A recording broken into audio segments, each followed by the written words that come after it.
Hello, Boozhoo. That means hello. If you- I I don't know. I just have a bunch of thoughts in my head, and I thought if I record myself, um, they'll be down somewhere. So what inspired me to press record was I was watching a hummingbird. I have a feeder in the corner here, and he's tentatively drinking, you know, and then he kind of like looks up in the corner and then dives down because another hummingbird is like, whoa, like full speed blasting at him.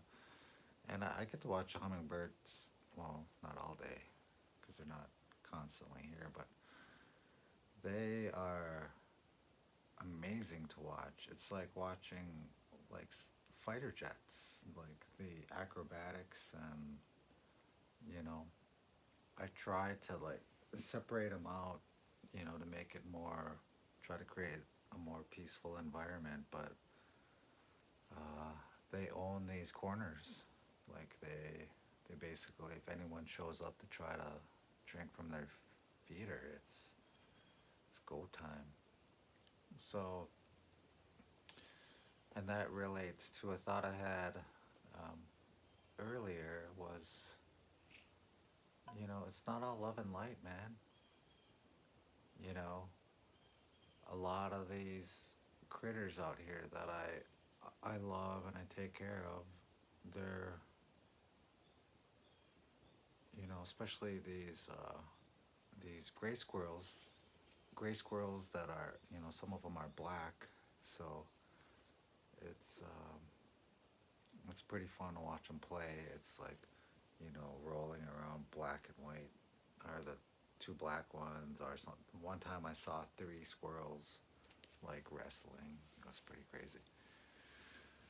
But like, you know, like I'm watching them, the little kids growing up, and I see them alert, you know, when there's a predator in the area, which is really nice because I know, but also knowing that all these beautiful creatures out here, including all the birds, and you know, uh, they're gonna get eaten.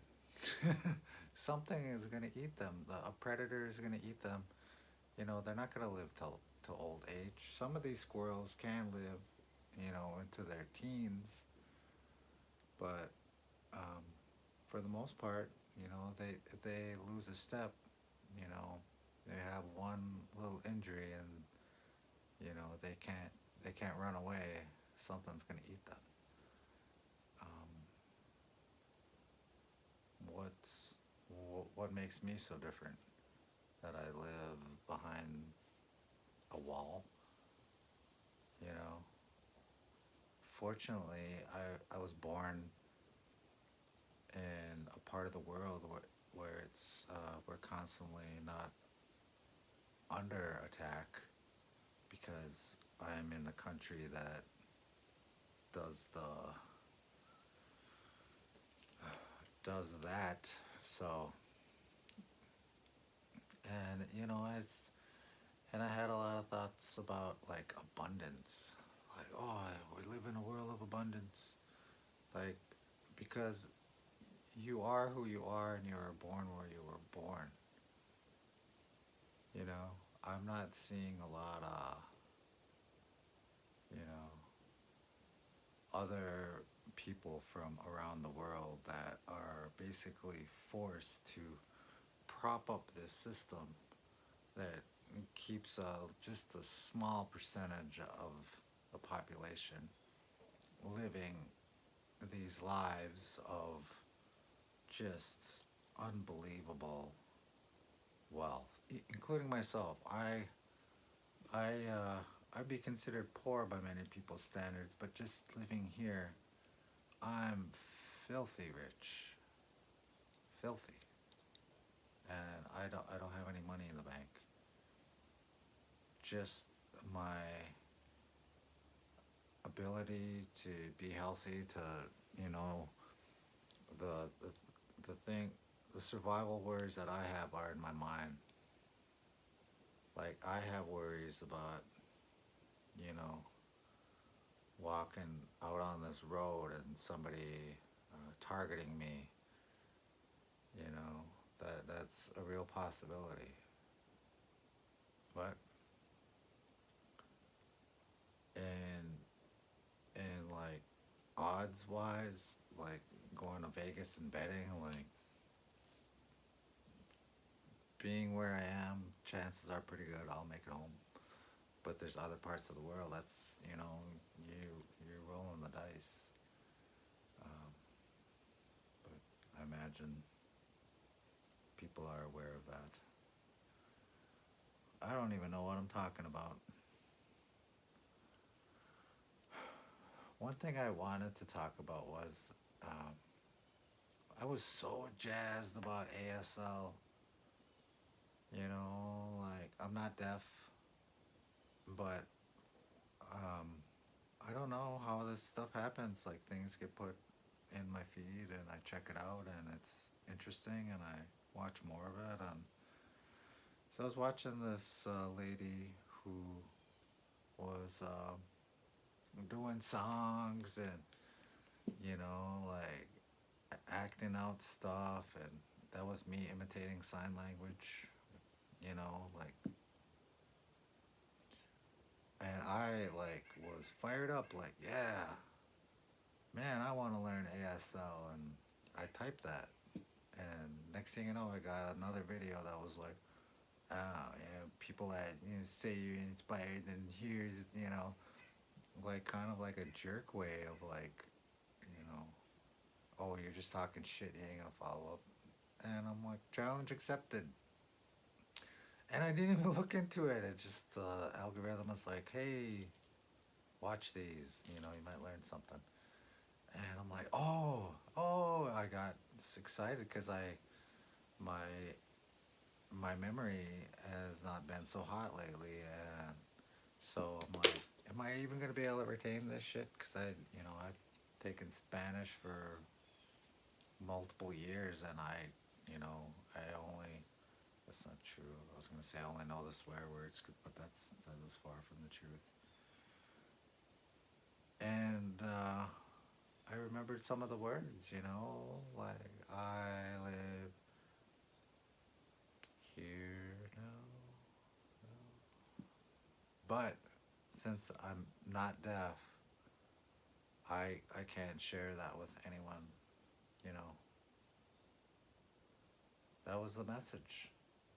Like you're not a part of this community. You're not deaf. You can't learn that. And what a turnoff, man. What a turnoff. Like,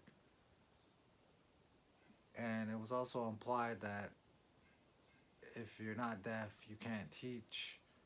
And and if you want to learn, you should not learn from someone who's not deaf because they'll teach you wrong.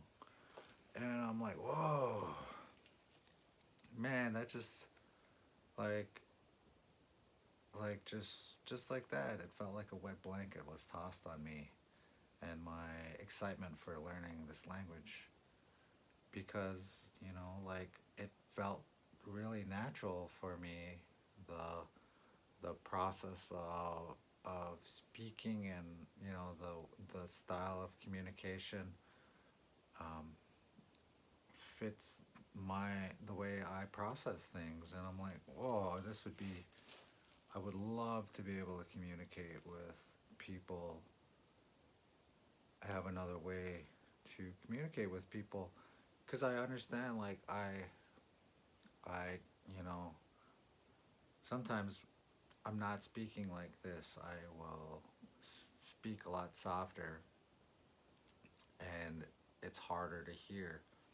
And I don't have the tech skills right now to um, edit and do subtitles. I don't know how to do all that stuff. And as crazy as it seems, like all the things in the background and my, I don't know, whatever. I'm you know I I'm just doing this to get over my perfectionism, over my, wanting to have like everything all stitched together, all polishy stuff, and like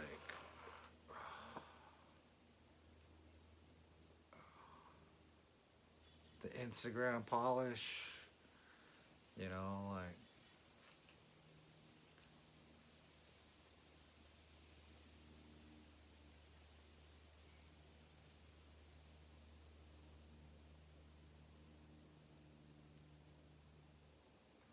And the other thing was like, looking into like being neurodivergent, ADHD, you know, all these things that, all these labels that seem to fit, like I'm not gonna get accepted by any of those people. There's, like those people. Oh, oh, those people. I'm offended.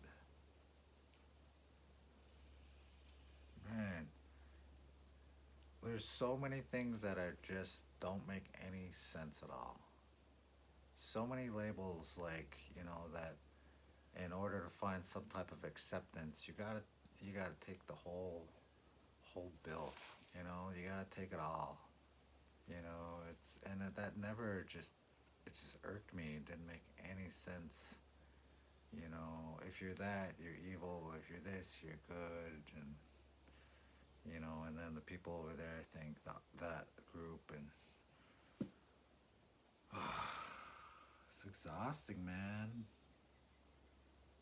Like, why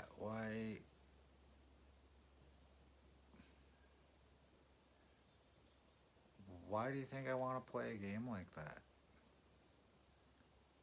You know, I understand, like, it feels, I understand it's like,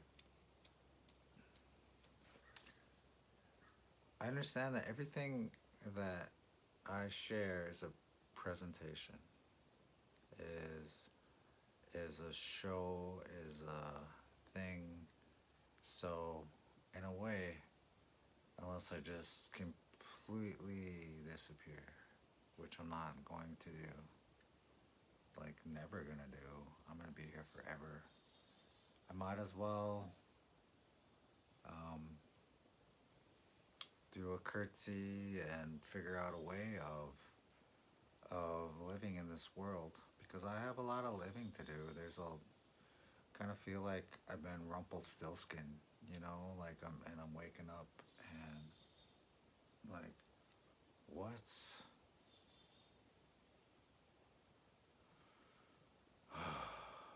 man, I can't. I'm really like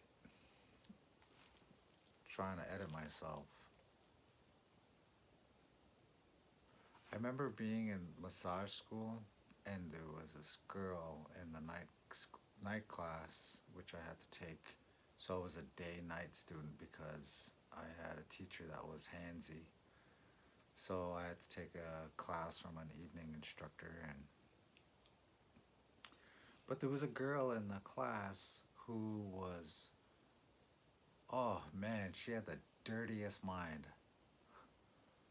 She had the like she could make anything like hilariously like dirty, like so I too I too have a mind that jokes like that because I find it hilarious. I went to Catholic school, so that was a really difficult experience for me because there was a double standard. I, as a man, could not say the same things without getting kicked out of school. I would have been a target. I would have been a target by like the 99% female student body, you know.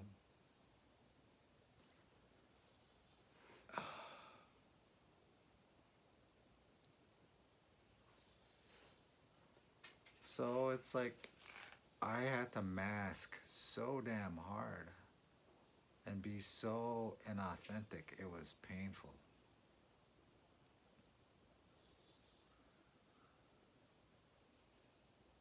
I'm not doing that anymore. Not. Just done. Oh, so I might as well say that then. So every time I hear Rumpelstiltskin, I think unrumpled foreskin. So I'll leave that with you.